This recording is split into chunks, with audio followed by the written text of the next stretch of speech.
Bem-vindo ao Análise de Obras, um podcast para desenvolver o seu senso crítico. Desta vez, o tema é Sociedades Opressivas. Aprenda a refletir sobre a cultura e sobre si mesmo, através de filmes e séries de TV. E tudo isso com muita diversão. Vamos começar? E hoje nós iremos falar de Capitão Fantástico, lançado em 2016, dirigido por Matt Ross. Meu nome é Henrique Oliveira. Meu nome é Francisco Parente. Então vamos lá, Francisco, conta, o que você achou do Capitão Fantástico? Eu achei um filme muito legal, ele fala desse tema sem ser óbvio, porque a gente vê alguns exemplos aqui, que era aquelas sociedades opressivas, uma ditadura, fascista e tudo mais, e aí tem aquelas mesmas ideias da banalidade do mal, e das vítimas, que são as minorias, e tal. E o Capitão Fantástico não, ele discute isso de um ponto de vista de uma família dirigida, digamos assim, por um pai, que é um pai completamente hippie, tira os filhos dele da civilização, cria eles ali numa espécie de uma... A mulher dele até chega a citar numa hora a República de Platão, né? Que ele faz ali uma tribo ali de filósofos, guerreiros, só quando a coisa aperta eles têm que voltar, porque a mãe acaba se suicidando, e aí eles têm que ir pro velório, e aí esse confronto de visões de mundo. Então, eu acho que assim, que ele discute essa sociedade opressiva batendo de um lado na sociedade opressiva, mostrando como nós somos esquisitos por esse olhar do outro, como a nossa sociedade tem uma série de problemas, principalmente a sociedade americana, que poderia ser abordado de outra maneira, como essa coisa de imbecilizar as crianças, não falando para elas o que é o sexo, o que é a morte. Você sempre tenta tratar ela como se ela fosse idiota, como se ela não soubesse de nada, assim que ela sabe. Então, tem até aquela cena na cozinha, né? Quer dizer, os pais não querem falar para os filhos que a tia se suicidou, mas eles deixam o filho jogar um videogame e você pega uma espada e corta a cabeça do seu adversário. E na medida que os filhos do hippie não se chocam quando ele fala que a mãe deles se matou. Ele já sabia da informação, mas não é algo dolorido que eles não conseguem falar sobre. Diferente dos pais que eles vão visitar. Mas, ao mesmo tempo, quando eles veem o jogo de videogame, eles ficam chocados com aquela violência, com aquele espetáculo de violência. E, ao mesmo tempo, também é uma crítica a essa saída, porque, quer dizer, mas você também sair dessa sociedade, por mais opressiva, por mais contraditória, por mais hipócrita, por mais envenenada, digamos assim, que ela seja, por mais que esse projeto tenha dado errado, também é loucura. Quer dizer, você vai virar um bicho, você não vai conviver em sociedade, você não vai conviver em grupo. O que adianta você ser um filósofo no meio da floresta? Você não vai ter essa troca? Então, acho que é um filme que ele bate nos dois lados. Na marginalidade, como uma saída, e no núcleo familiar comum, né? American Way. Eu já tinha visto esse filme umas 2 vezes. Eu vi fazia muito tempo, depois passou mais um tempão, eu vi de novo e agora eu vi de novo. Eu gosto do filme, eu acho o filme 10.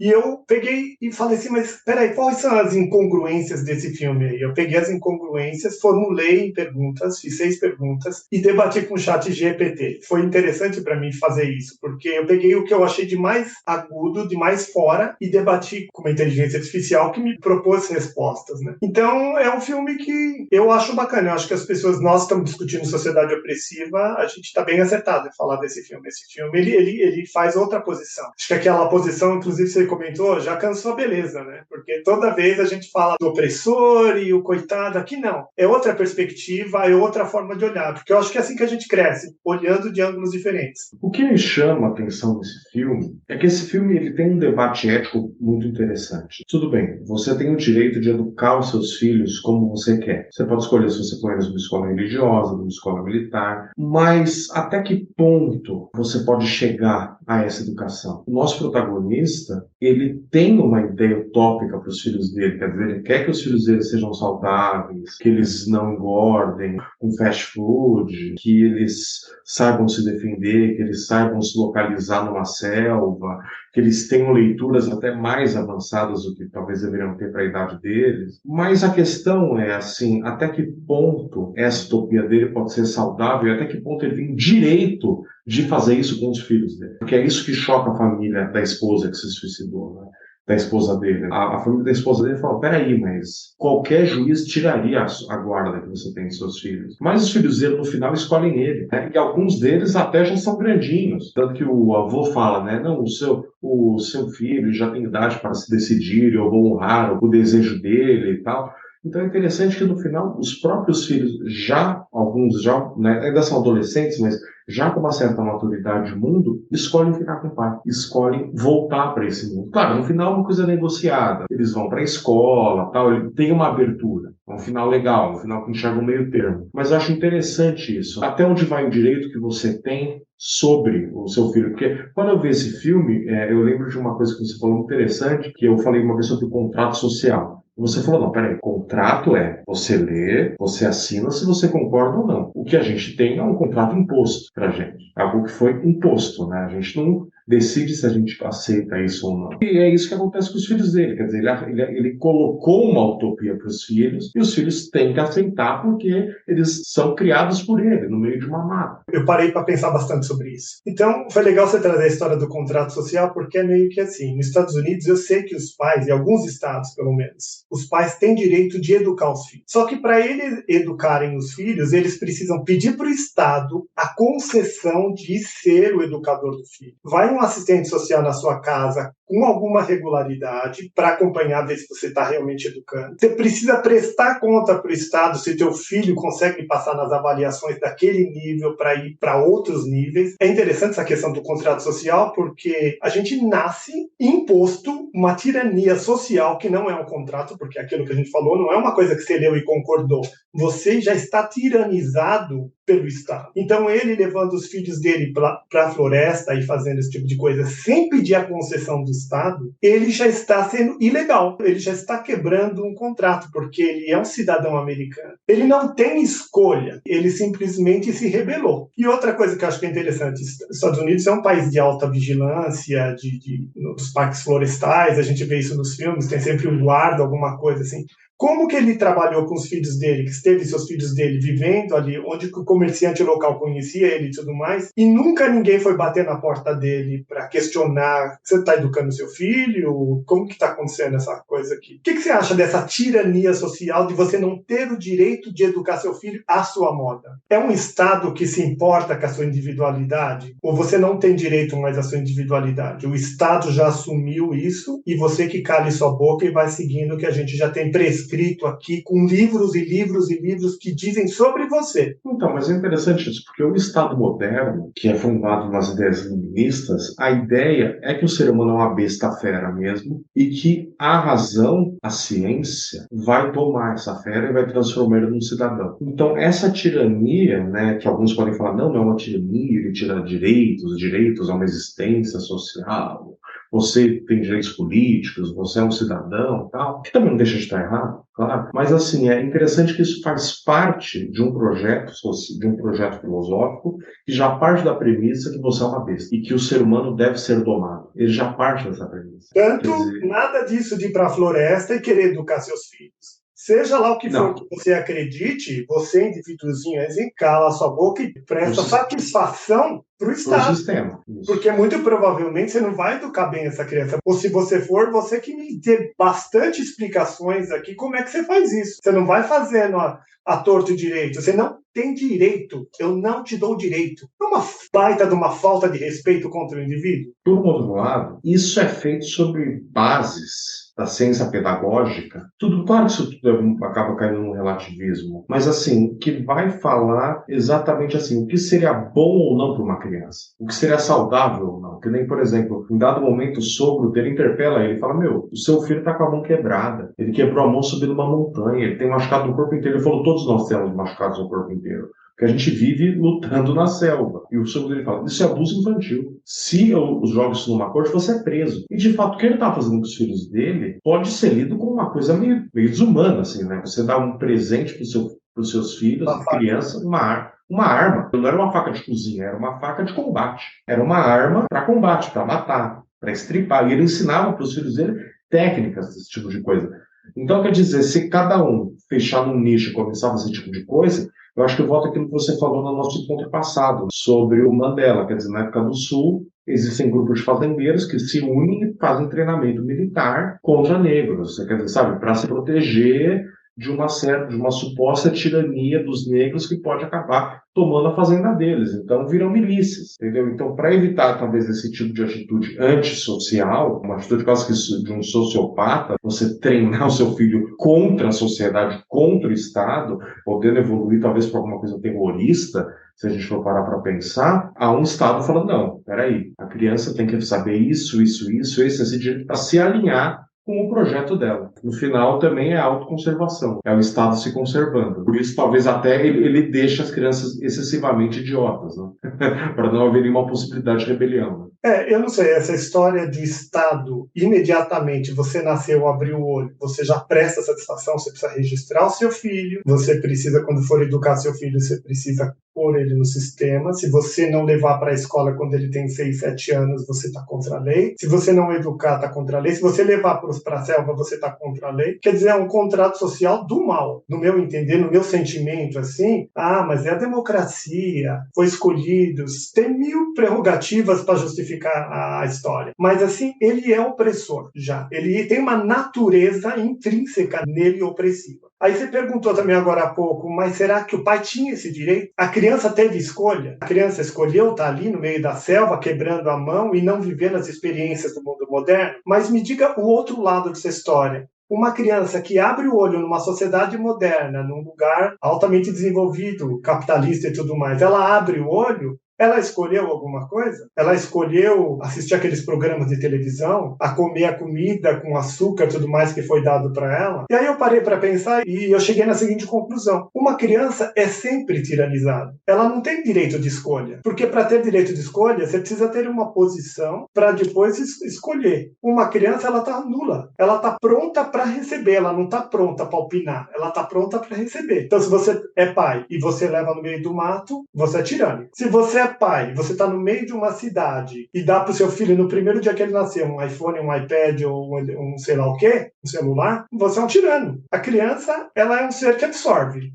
Eu acho que aí também é interessante que esse filme a gente está discutindo de uma sociedade democrática, né? Não é uma sociedade opressiva que fica falando de fascismo o tempo inteiro. Mas tem a gente está falando nessa democrática, é isso que é interessante a gente falar. Então, é interessante isso, porque acho que aí cai naquela ideia do mal-estar que a gente discutiu logo no começo, lembra dos nossos encontros? No sentido de que existe um desejo que vem do indivíduo, do mais íntimo, uma pulsão, né? Isso é bem freudiano, isso é Freud. E aí vem, né, que é o id, e aí vem o superego, que a cultura fala, não, calma, peraí, meu amigo. Não é assim que funciona. Existe um projeto social que vai te transformar em um cidadão, que vai domar os seus ímpetos. E, de certo modo, isso é necessário, né? Porque imagina um ser indomável. É um animal que dá 5 minutos nele e te morde. É o cachorro que sai transando com a perna de todo mundo. Essa família é meio que um animal querendo morder os outros, porque ela não quer acolher o que os outros estão dizendo que é o que ela para ela fazer. Tem essa ideia de siga seus instintos e vai ver onde eles vão te levar. Só que eu acho que talvez isso seja uma romantização do indivíduo, né? Porque onde os nossos instintos nos levam? Quais são os desejos que passam pela nossa cabeça? Às vezes são coisas monstruosas. Então é necessário a gente ter, para conseguir construir uma sociedade, porque uma coisa que eu estava pensando foi o seguinte, uma coisa é você pegar nem 10 pessoas, reunir num mato e falar, vamos criar uma comunidade de pessoas evoluídas.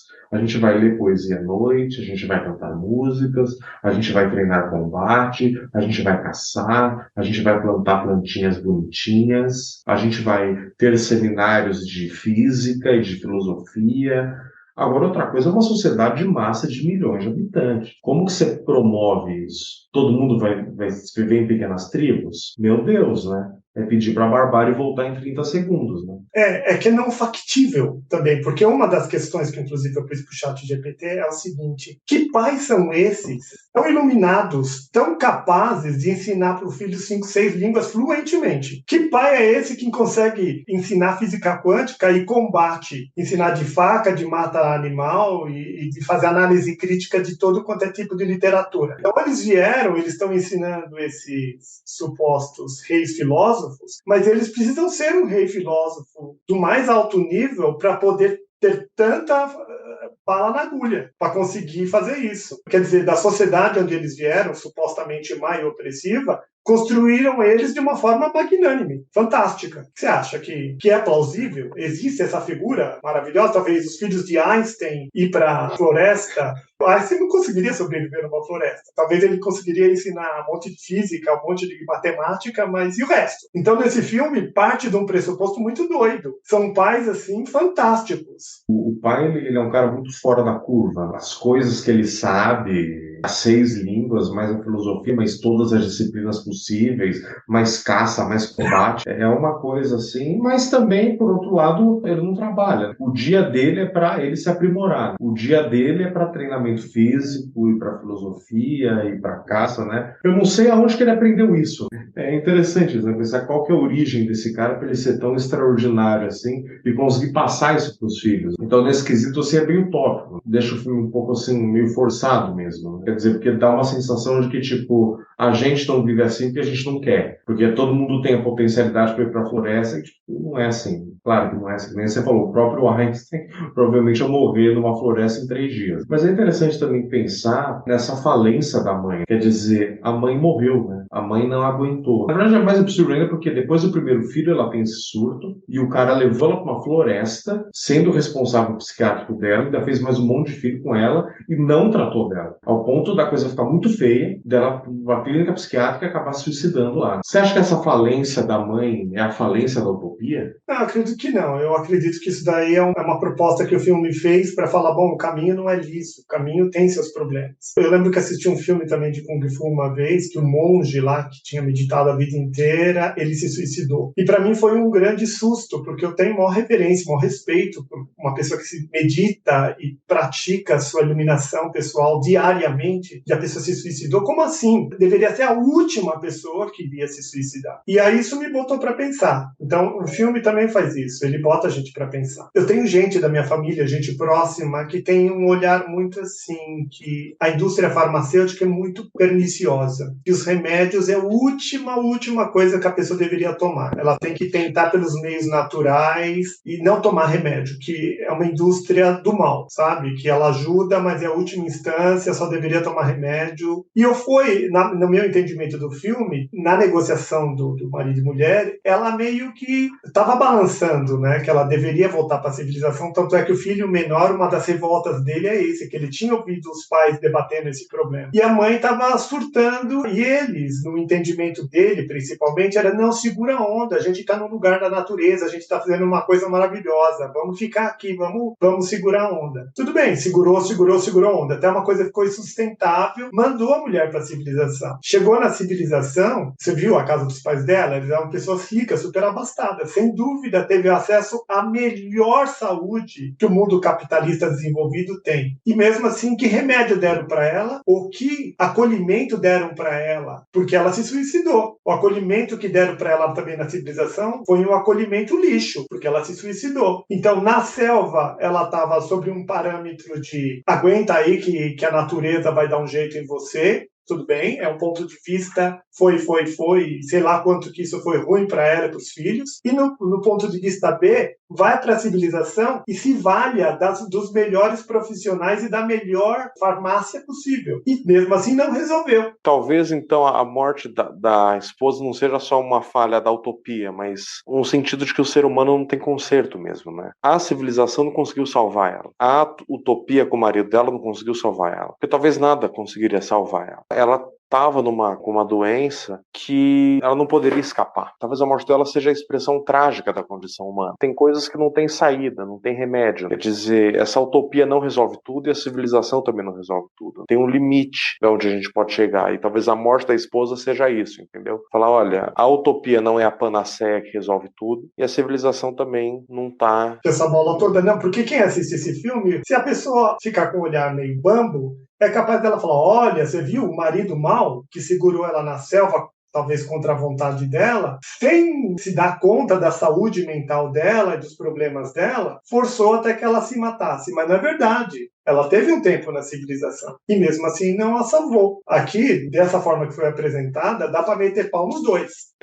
Por isso que eu gosto desse filme. É um filme que, assim, que tipo, não é que nem o V de Vingança, que a gente meteu a boca aqui, né? Que é um filme que parece que ele tem uma saída meio boba. Tipo, vamos explodir o parlamento e acabou. Sabe, assim, não é assim tão simples. E tem coisas que estão além desse terreno da utopia, sabe, da crítica, da civilização, da sociedade, que nem a mãe deles, sabe? A mãe da família, que se suicida, sabe? A condição dela tá além de tudo isso, sabe? Há um limite para a ação humana. Você acha que o final, o nosso protagonista consegue atingir o equilíbrio? Porque ultimamente eu penso muito com isso. Eu faço aulas de música, de outras coisas, e eu fico imaginando. Eu cheguei onde eu queria, eu não sei se eu cheguei onde eu queria, mas eu me desloquei da última aula para essa aula, eu me desloquei de lá onde eu estava para onde eu estou agora. Eu acho que isso é bacana pensar desse jeito. Ele chegou num lugar perfeito, perto do que onde ele estava, não sei, mas ele se deslocou para uma nova coisa, para uma nova tentativa, porque ele estava nesse lugar de moralidade superior. Nós somos aqui anti-capitalismo, essa indústria alimentícia perversa, essa sociedade consumista do mal. Nós estamos num lugar superior, nós estamos construindo reis filósofos aqui. Tudo bem, tudo bem. Mulher morreu, pancada número 1.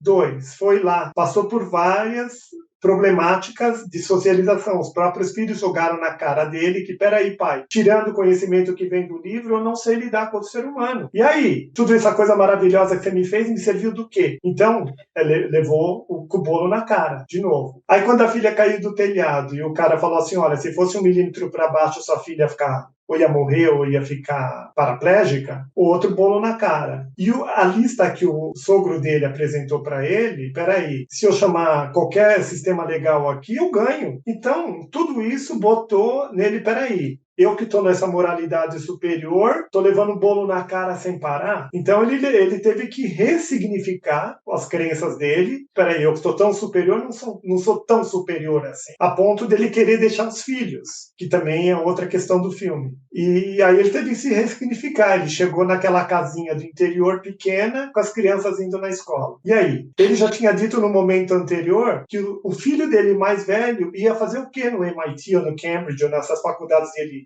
Elas não tinham nada para ensinar para eles. Então, o que uma escolinha do interior tem para ensinar para os filhos dele? Então, ele continuou nesse lugar, talvez, de moralidade superior. Nós sabemos mais, nós somos melhores. Só que vai na escolinha se socializar, então, aprender lá um pouco de bullying, vai aprender um pouco fazer com um chavo com o outro, um pouco de política mano a mano. Acho que alguma coisa assim que ficou na cabeça dele, porque as pessoas tomam atitude sempre se achando que elas são as mais espertas. É interessante isso que você falou. Se ele desafia as maiores universidades, achando que ele sozinho podia ensinar mais o filho dele do que Harvard, MIT, Stanford, Yale, blá. Não, bom, primeiro que o filho passar em todas também. Não, nossa, ele passa em todas. E depois, o que ele vai fazer lá? É tipo assim, olha, você tá muito além. Você fala 6 línguas, né? Que pessoa é essa? Então, assim, realmente, parece que é estranha essa mudança dele. Parece mais que ele se adapta para não ser preso, no final das contas, né? Não, eu acho que ele levou um samba-lelê, porque no momento que ele relega e deixa os filhos, também isso daí é uma coisa que me... nesse filme. Tudo pelos filhos, a vida pelos filhos, amor pelos filhos, todas essas escolhas foram pelos filhos. 24 horas ele tá trabalhando para os filhos, diferente de um pai normal. E aí no momento final ele simplesmente tem uma crise de consciência ali, não fica com os filhos, então vai embora. Não, mas peraí, eu tava até um minuto anterior, eu tava me debulhando em sangue e lágrimas aqui para segurar esses filhos. Agora, no momento seguinte, uma primeira crise, eu te largo os filhos e vou embora. Vou parar de fazer mal para eles, então. É que eu achei que ele, como você falou, ele tomou tanta tortada na cara, tanto fora, que ele falou, realmente, talvez eu seja esse cara equivocado. Eu acho que ele quase ter matado a filha dele, ter mandado ela subir no telhado da casa do vô, né, e ter tido aquele acidente horrível. Eu acho que talvez isso tenha, assim, assustado ele. Talvez ele tenha olhado e ter falado, eu vou acabar matando eles que nem eu matei minha esposa, né? Talvez uma culpa. E o filme até comenta disso, né? Porque aquele filho mais novo dele, que fica batendo nele o tempo inteiro, ele vira e fala assim, eu não te odeio, mas eu acho que você devia ter ajudado a mamãe. E ele fala, eu também acho que eu devia ter ajudado ela. Então talvez ali uma meia-culpa, entendeu? Talvez seja um momento que ele falou, talvez eu devesse me afastar mesmo pra não fazer com meus filhos as mesmas coisas que eu fiz com ela. Mas realmente é meio repentino. E daí os filhos escolherem ele, e aí volta tudo ok, vamos queimar a mamãe e comemorar, né? Mas essa coisa do pai que você falou, de não dar muita atenção pro o pai comum. Então, esse é um tema para mim terapêutico, sabe? Se eu fosse, acho que, um terapeuta hoje para falar de um problema meu, pessoal, eu falaria sobre a minha mãe. Minha mãe era uma dona de casa típica, que estava em casa, e eu era uma criança, cuidando de mim, cuidando da casa. E eu tinha uma referência da minha tia, que a minha tia limpava a casa e depois ela brincava a tarde inteira com meus primos. E a minha mãe não. Minha mãe era aquela dona de casa devota, que ela limpava a casa, depois ela fazia a janta, depois ela trocava a cortina, depois ela ficava numa piração de limpeza e de organização que não tinha fim. Então, ela estava cuidando de mim, mais ou menos. Você fica quietinho aí, eu já te dei a comida, eu já te dei a não sei o quê, e eu vou fazer minhas coisas. Eu tenho muita coisa para fazer, eu tenho tanques de roupa para lavar, eu tenho coisas. E aí você vê que as mães de hoje em dia, mesmo as que estão dentro de casa, elas estão para o filho mais ou menos, né? Mesmo as supostas boas mães, elas não estão preocupadas para e passo com o filho. Elas têm uma agenda, elas têm uma vida para tocar avante. E aí eu lembro que eu pedia para minha mãe, vem brincar comigo, vem fazer alguma coisa comigo. E eu lembro uma vez que ela resolveu parar, ela estava lavando o quintal, ela parou lá de lavar o quintal, entrou na sala e sentou comigo, tipo assim, no sofá. Mas o que nós vamos fazer então? Vamos brincar de alguma coisa. Eu era criança, pequena. Aí ela ficou 1 minuto, 2 minutos, 3 minutos, falou, não, eu vou lavar o quintal, eu tenho muita coisa para fazer. Então, o que é curioso aí desse pai do filme é que ele está o tempo todo para os filhos. Ele é um personal trainer de cada um, acompanhando o que eles estudam, o que eles exercitam, o dia de regar as plantas, o dia disso, o dia daquilo. É um pai presente e para o filho. O que eu tive foi uma mãe presente e ausente. Eu acho que ela era muito mais ausente na minha presença física do que presente. Eu acho interessante isso, né? Porque acho que o filme ele traz um momento que reflete bem isso, que é quando ele tá na casa do irmão da esposa dele, né? E aí a mulher começa a falar pra ele, pô, você tem que cuidar dos seus filhos, porque sabe, seus filhos, como eles não sabem nada, se eles estudam. E aí ele pega e chama os filhos dela e começa a perguntar, né, tipo, e aí, quais são os direitos americanos, né, já que você tá aqui no cume da civilização, né, já que você vai para a escola, já que você vive o American Way of Life, quais são os direitos? E a mãe fica com medo que ela não tem a menor ideia do que os filhos vão responder, porque ela não conhece os filhos. Ela não sabe sobre o que eles vão falar. E aí os filhos dão respostas medíocres. E ela meio que se assusta. E quando ele chama a filha dele, ele sabe o que ela vai falar. Porque ele passa o dia com ela. E aí deixa bem claro o que é um pai, como você falou, que é esse personal trainer, /, mestre, / professor, / amigo, / companheiro e tal, que acompanha, que forma os filhos, e ela responde, ela dá uma resposta, o primeiro direito, ele falou, não, isso você decorou, assim, ela decorou a Constituição, né? Eu quero senso crítico.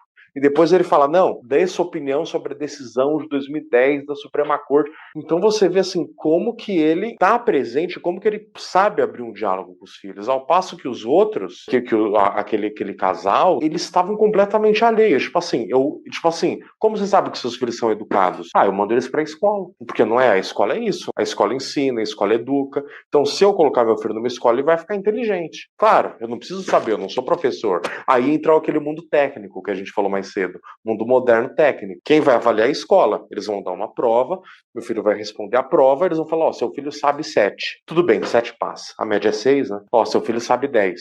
Seu filho sabe 8. E aí eu sei que meu filho sabe, né? Porque ele vai de uma instituição de ensino, não sou eu ensinando ele, também, né? A gente sabe, a gente passou por essa escola. Você tira 7, tira 8, você não sabe porcaria nenhuma. Você decorou lá na véspera, fez sei lá o que cambalacho que você fez, memorização, sei lá o que, tira a nota e é um sistema cego. Então eu fico imaginando 3 situações agora nesse momento. Um pai presente para os filhos, com dedicação devida para os filhos. O pai da sociedade moderna, como a minha mãe lá, ela estava dentro de casa. Não era uma pessoa que saía para trabalhar todo dia e voltava, ela estava dentro de casa, mas ela estava ausente. E aí tem o pai número 3, que é o pai que É o que você falou. Entrego na escola, contrato uma babá, caramba, 4, e tá tudo lindo. Lógico que eu amo meus filhos. Lógico que eu amo. Eu cuido dele, eu que pago todo esse monte de conta para ele poder ir na escola, na natação, na piscina, no caramba, 4. É um baita de um pai ausente. Ele não sabe de nada. Ele não se importa nada. Ele se importa o se importar dele é fake, é falso, é frágil. Você acha que isso que eu tô falando é coerente ou não? Não, eu acho que isso é coerente, né? Porque é como se você terceirizasse. Quer dizer, você está terceirizando a educação do seu filho. Porque não é porque você põe numa escola que seu filho vai ser educado. Não é porque o seu filho estudou literatura na escola que ele sabe alguma coisa de literatura. Talvez os filhos lá do hippie que leem Dostoiévski, Irmãos Karamazov, com 13 anos de idade,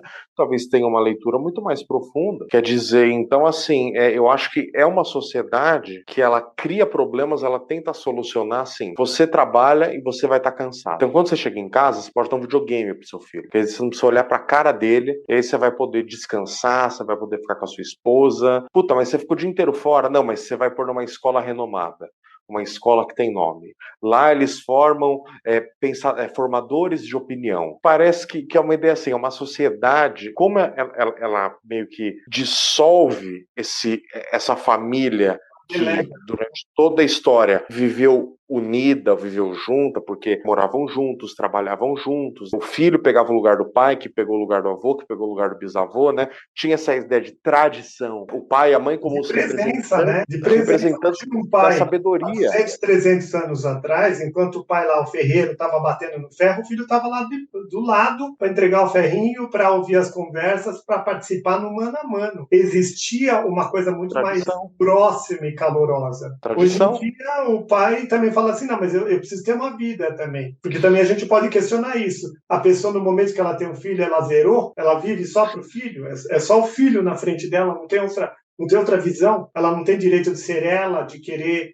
sonhar, ter, ela se anulou, acabou. É interessante isso, né? Porque assim, você nota no filme que os filhos daquele casal, que são os parentes e tal, eles são ignorantes, eles são mal educados, eles são maldosos, e os pais parecem que não se importam com isso. Não, e os pais, o que acontece? Protegem. Então não pode tomar vinho, não pode falar da morte da tia, no jantar, não pode falar quando o mesmo cara trouxe a filha dele pequena e falou do Bill of Rights e falou de tudo mais, ele falou parabéns a vocês aí, nossos primos, mas parabéns aos nossos filhos também. Ele dá um parabéns geral assim, tipo assim, não importa, nós te amamos, eu te valido, você não sabe nada do Bill of Rights, não tem problema, nós te amamos. Então a gente vive nesse lugar também de protecionismo às crianças, que é outro tema a ser pensado, porque a menina perguntou o que era sexo, ele explicou na forma mais reta e clara possível que uma criança poderia entender. Quer ler Lolita? Lê. Quer tomar vinho? Bebe. Toma faca aqui. Então o que acontece? É outro mundo, é outro paradigma, né? Você acha que os filhos dele realmente pensavam ou eles só reproduziam o que o pai falava? Então, mas aí que tá. A criança, ela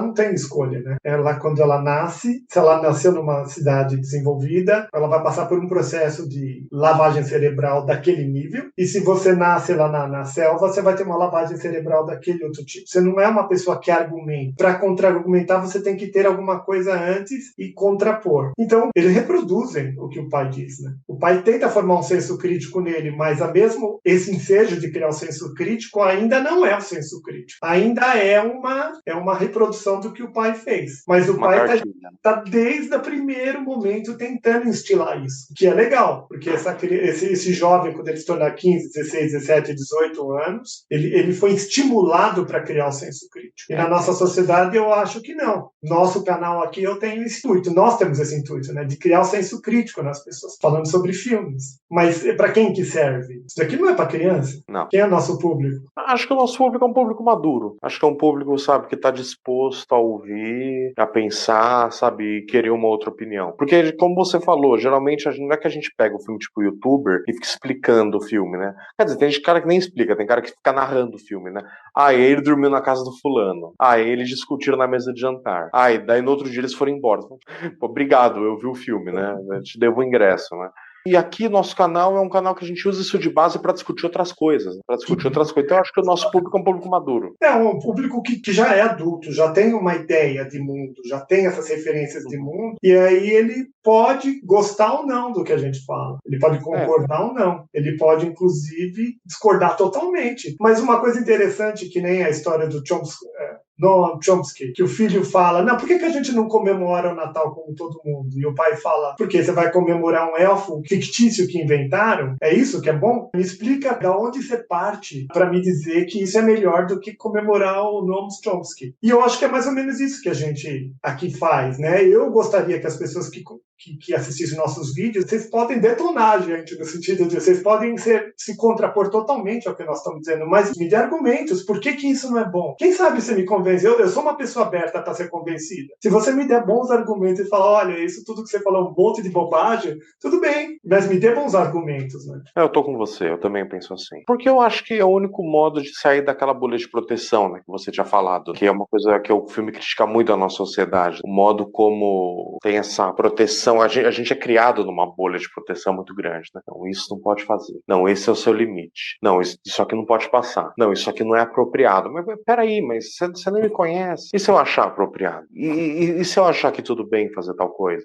E se eu entender, em vez de só decorar, que isso não é apropriado? E se eu fizer isso e entender, não, realmente você tem razão. Agora eu entendi. Porque eu acho que é muito isso, assim, essa bolha de proteção, ela funciona meio na porrada, assim, sabe? Tipo, ó, você não pode ir até aqui e tá proibido e tá acabado. Então, tipo, ó, você quer ir até aqui? Tá bom, vai. Só que aí você vai ver também as consequências. E eu acho que o nosso canal é meio que isso, assim. A gente vai na reflexão, a gente se encontra sem um acordo prévio do que vai ser falado e a gente vai, né? Até onde a gente puder ir. E aí eu acho que a gente acaba saindo da bolha, saindo da proteção. Ou tentando sair, né? Muitas vezes a gente se provoca também, né? Um e o outro. Né? Então vamos lá, Francisco, vamos às notas. O que você achou desse filme? Filme muito bem feito, roteiro bem inteligente. Dou uma nota 9 pro roteiro. Também, 9 pro roteiro. Gostei bastante. E eu tenho agora um quesito novo que eu tenho pensado muito, é se o filme, ele teve um entretenimento com o filme. Além de ter essa questão filosófica, que é o que a gente busca aqui, além de ter um bom roteiro, se ele foi um filme que me agradou, que me promoveu entretenimento. Você acredita que esse filme te promoveu entretenimento? Além da parte filosófica? Dou aí uma nota 8 pra ele. 9 também, 9. No final ele fica meio longo, confesso. Ele fica um pouco arrastado. Mas eu gostei do filme. Achei um filme que, assim, ele diverte, ele emociona. É um belo filme comercial. Também dou 9 pra ele. Quais são os outros itens? Se ele tá dentro de sociedades opressivas? Eu acho que o debate vai até além, né? Porque ele debate até a suposta solução da sociedade opressiva, né? Tava pensando agora, né? O nome do filme é Capitão Fantástico. Parece que isso já coloca meio que numa irrealidade esse personagem principal, de tão fantástico que ele é, que você falou, né? É só um cara fantástico que fala tantas línguas e sabe tanto de literatura, de física, de matemática, de combate, de caça e de biologia, né? Pra poder subverter isso, né? Então eu acho que ele é um filme bem legal. Eu dou 10 pra ele. Eu acho que ele debate de um jeito extremamente inteligente e sofisticado. Não é óbvio. Não é só a minoria sofrendo o fascismo e o preconceito do senso comum. Não, tá muito além disso. É interessante. Eu vou dar 10 para esse filme também, embora eu até convido, né, a nossa audiência a assistir o bate-papo que eu faço com o ChatGPT, porque eu meto a pau nesse filme, sabe? Eu aponto todas as incongruências, e não são poucas, e o jeito que eu faço não é gentil. É meio assim... E mesmo assim, com todas as incongruências, ainda eu dou 10, porque eu acho que ele propõe um tipo de diálogo diferente, ele propõe, é o que você falou, não é aquele sistema opressor e o oprimido, é aquela coisa que abunda nos filmes. Né? Então, isso daqui é uma proposta legal. Se eu fosse também professor, eu usaria esse filme para debater em sala de aula. Agora, ele te fez pensar? Sim, vou dar 10 também. É um filme que ele faz a gente sair com muitas questões. É um filme que eu acho assim, ele fecha, tem aquele finalzinho com a família tomando café da manhã, meio margarina, assim, né? A primeira vez que eu vi, eu achei meio tosco. Mas a segunda vez que eu vi, eu gostei mais. Mas, ao mesmo tempo, é um filme, assim, né? Quer dizer, que acaba meio sem uma solução muito clara. Quer dizer, quem vão ser essas crianças no futuro? Então, Será tem que... uma solução isso daí? Tem uma solução? Assim, é assim que educa? Então, mesmo eu sendo super fantástico, é assim que eu educaria? Eu não educaria meus filhos assim. Mas eu gostei disso. O filme, ele ele deixa uma desorientação, assim. Quer dizer, ele tenta propor um meio termo no final, mas eu não sei se... É que nem você falou, parece mais que ele se adaptou ao fato dele ser preso, né? E por isso ele promove essa abertura, do que propriamente o meio termo saudável pro ser humano no mundo contemporâneo. E que nota, então, pra isso? 10? Eu dou 10. Acho que o filme faz a gente pensar bastante. Eu também... Eu vou ter que dar 10, porque eu pensei muito nesse filme. Acho que foi um dos filmes que eu mais pus energia com respeito a pensar no assunto. Não, e é legal também porque ele faz isso através de um olhar infanto-juvenil. São crianças e adolescentes comentando, muitas vezes. Por que todo mundo é tão gordo, né? Mas peraí, mas você falou isso aí. Não, mas isso aí é um sistema desigual. Não, mas é interessante isso. Ele coloca isso de um modo, assim, bem acessível, né? Essas críticas. Né? Ele é bem didático também, né? Porque é um pai explicando. Então, é um filme que é legal, que parece que a gente embarca com essa família, né? A gente entende as críticas que eles têm, né? E a gente consegue também olhar para eles como eles são esquisitos. Interessante isso. Eu também gostei bastante. E você, né, participante do nosso canal, que assistiu, espero que tenha assistido o Capitão Fantástico, para estar ouvindo o nosso bate-papo aqui. O que vocês acharam? Como vocês podem ver, a gente quer ouvir bons argumentos e contra-argumentos. Então, se você tiver algum, manda aí, porque pra gente faz parte do nosso processo de crescimento, inclusive pessoal, e como canal também. Esse foi mais um episódio do Análise de Obras. Lembre-se de conferir nossas publicações no YouTube. E mais do que tudo, reflita sobre o que ouviu aqui e aprimore o seu senso crítico. Curta o canal e mantenha seu autoconhecimento como sua maior prioridade. Grande abraço, até a próxima!